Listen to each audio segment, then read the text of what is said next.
Hello and welcome to My Emotional Armor, the podcast where we discuss the effects of covert narcissistic parenting. I am your host, Cindy Koo, a survivor and robot warrior here to share the ways emotional armor can help you heal, stay safe, and regain your sense of self. Hello again. I am back with part 2 from the last episode on covert narcissism and anxious attachment. We discussed previously how most people raised by CNPs turn out to be anxiously attached. We then compared this to the fearful avoidant attachment style. Today we're going to move on to the next style, which is the dismissive avoidant. Now you're going to notice some similarities with this style, but the upbringing and steps to take moving forward are going to be different. So the dismissive avoidant was typically neglected as a child, and as a result, they learned not to rely on anyone. Your childhood differs in that you were likely not neglected, but rather enmeshed with your parent. You almost got too much attention, albeit in some very unhealthy ways. Your drama was their drama, and vice versa. You likely felt sometimes that they were too involved.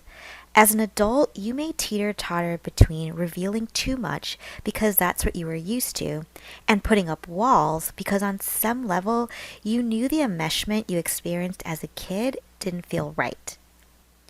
So for example, let's say you're experiencing some sort of conflict.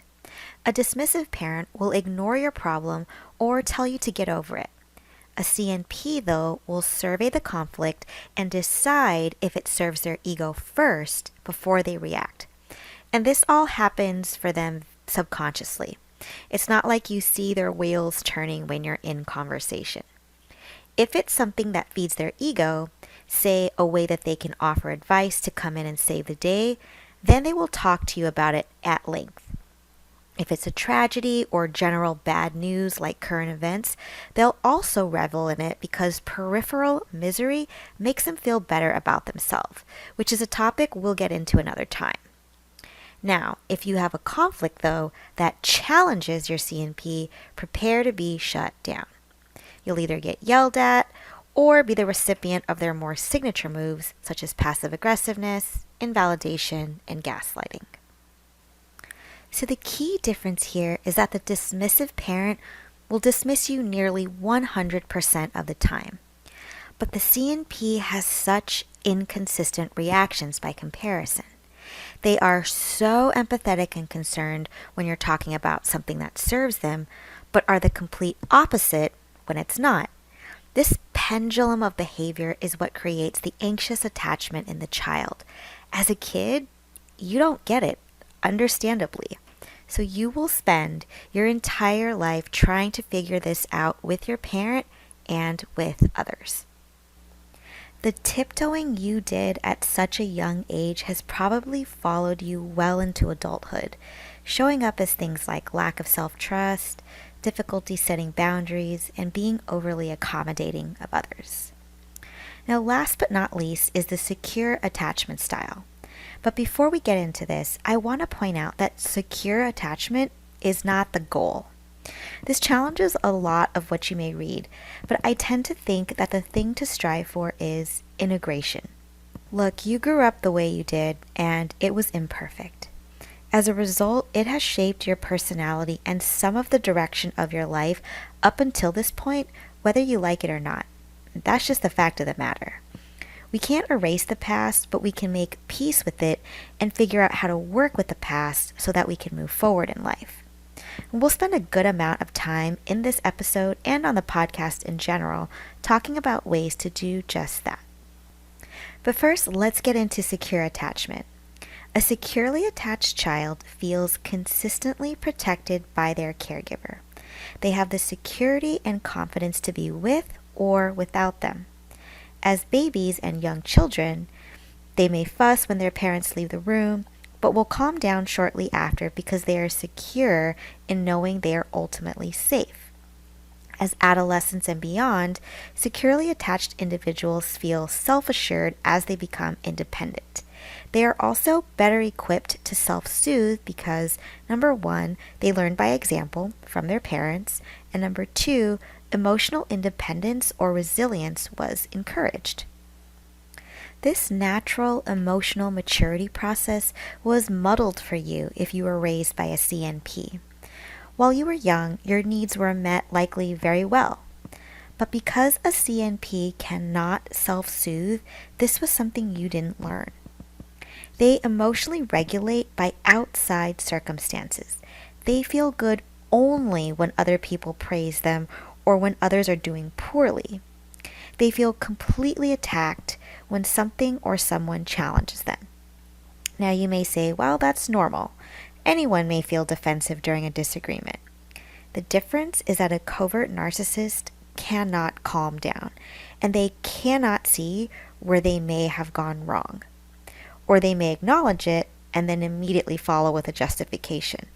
And we all know how this excuse wrapped up as an apology feels like. And this defensive mentality and habit will sadly stay with them well into old age. It's not something that they grow out of or learn to cope with. During a conflict, the only way for them to feel better is to make their, quote, attacker feel worse, which is why we experience narcissistic rage. For a covert narcissist, they feel so personally threatened that it's literally like you are punching their very core. This is why you will never get a sincere apology from one. In their eyes, you've attacked them for no reason. In actuality, you may have simply disagreed or pointed out something they need to work on. For them, though, this is unforgivable. But the kicker here is that, guess what? Being wrong is part of life for all of us. I don't care who you are. But it's a part of life that a covert narcissist simply cannot handle. Alright, now that you better understand the roots of your anxious attachment, let's get to the good stuff. How do we integrate and how do we heal? So the primary healing strategies for each attachment style are a little bit different. And that's the core reason why anxious attachment is associated with covert narcissistic parenting. The fearful style should utilize more self-compassion, and the dismissive style should focus on self-acceptance. For anxiously attached individuals of CNPs, your main strategy will be cultivating self-trust. Now, of course, we can all benefit from self-compassion and self-acceptance as well, but self-trust is the one you were robbed of the most. It's the wound that likely shows up the most for you in adulthood. It affects your decision-making and how you feel day to day. You have a hard time knowing what path to take in life because of a couple reasons. Number one, you often don't know how you feel or ignore your feelings altogether. And number two, you don't consistently trust your sense of reality. Now, this is because you were invalidated for much of your life. Without knowing how you feel or what is going on, you can't determine what you need. This makes it very hard to move through your life with confidence and direction. Now, I'm not talking about the roads diverging in the woods moments that we all have. I mean that for you, there is a pervasive, consistent challenging in determining what to do in a variety of situations. On top of this, you were also taught that you are weak or incapable. Part of this may have been done directly by your CNP wielding wisdom over you. They may have also meshed your identity with theirs, creating an unhealthy sense of reliance and codependency. As an example, they may say, "Oh, you're such a good person. This is because of all the values I instilled in you." In this way, they're saying you are you because of me. There is no distinction of you as your own person. Or they may be more direct and call you weak, immature, and stupid. Pair this with the confusion and ambivalence you feel regularly, and it's no wonder you don't have a lot of trust in yourself. In this way, it's a vicious cycle, but fortunately, one that can be broken. The path to self-trust begins small, and it's always a work in progress. The first step is to notice how you feel regularly. Remember, certain feelings didn't exist to your CNP, so you need to give yourself that validation for all of your feelings, both positive and negative. The covert narcissist believes that only the feelings that feed their ego exist. But that is simply not true of being a human. So a good place to start validating and identifying your feelings is with a mood tracker app. You can set an alarm for various points in the day to simply ask yourself how you feel. I'll link to a free mood tracker in the show notes. And I personally do this at least 3 times a day, and then I note in the app what I was doing when I felt a certain way.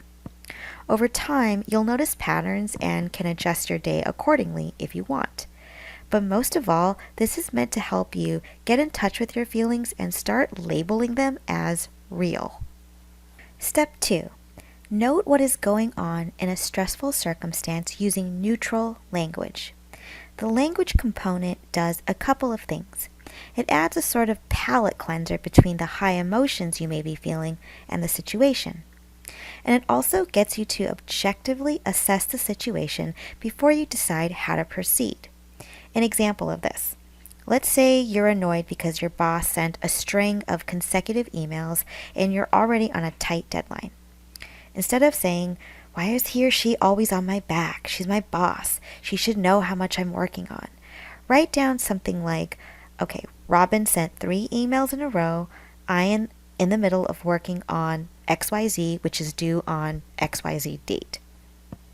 And then what's even more challenging here, resist the urge to rush to your boss's defense by saying how much Robin has to do in comparison to you. Now, this is very difficult for us CNP survivors. We often skip right over our feelings and go straight to the right answer, which we believe is empathy. Allow yourself to sit in your annoyance for a beat before proceeding. This step gets us to ascertain our feelings and reality with confidence and prepares us for the next step, which is to ask yourself what you need and want in the situation. Now keep in mind, what you need may be more time to think about things. There won't always be an immediate direct solution to the issue. Be okay with that. Most answers can happen a few hours or even a day later. And then lastly, from that space, decide how you'd like to move forward. If it ended up being a good decision, take note of that and really acknowledge that win. If not, think about what you'd like to do differently next time and commit to doing that. Chances are, with your level of anxiety, our level of anxiety, we're going to have a lot of opportunities to practice this. And I am certain the majority of your decisions will be good ones. In fact, you will probably find that you actually have many possible great outcomes. This is how you will string together a series of wins, so to speak, all culminating in self-trust. You need to start showing yourself that you are capable and that you do have direction. The glaring fact is you always did. You now just need to make a practice of showing yourself that you do. Thank you again for tuning into this episode of My Emotional Armor. If you liked what you heard, please subscribe and leave a review. And if you have any topics you'd like to hear about on the show, please fill out the contact form online at myemotionalarmor.com. I'll see you guys next time, and as always, stay safe and armored up.